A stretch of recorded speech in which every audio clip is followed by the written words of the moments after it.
Once you've manipulated your data using AI recipes, you can move on to create a template to finalize your automation of your content.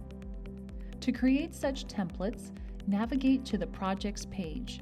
It's important to remember, templates are specific to each project and cannot be replicated automatically. Duplications of templates must be manually created. When creating a project, you have the flexibility to choose the desired structure of the output.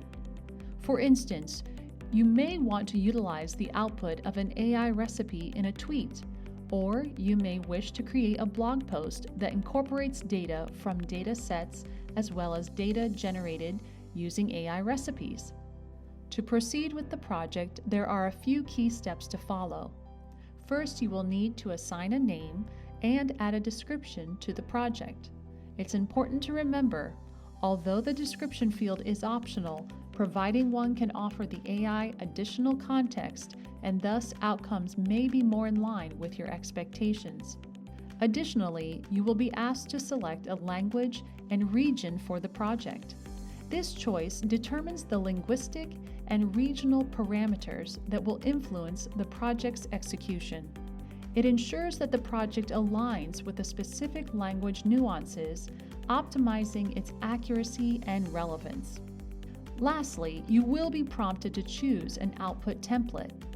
This template specifies the desired structure for the project's output. Once the project is created, a project card will appear in your project section.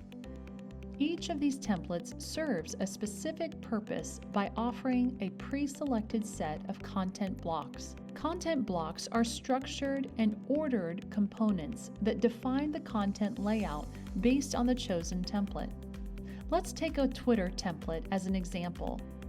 On Twitter, a tweet consists of several content blocks, including the text block, which contains the content of the tweet, the URL block, used for adding a link, and 4 metadata content blocks.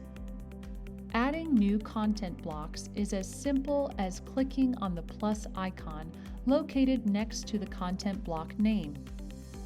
To delete a content block, navigate to the specific block you wish to remove and click on the garbage icon.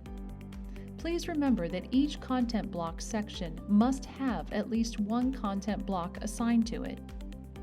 Modifying the position of segments within a content block is effortless.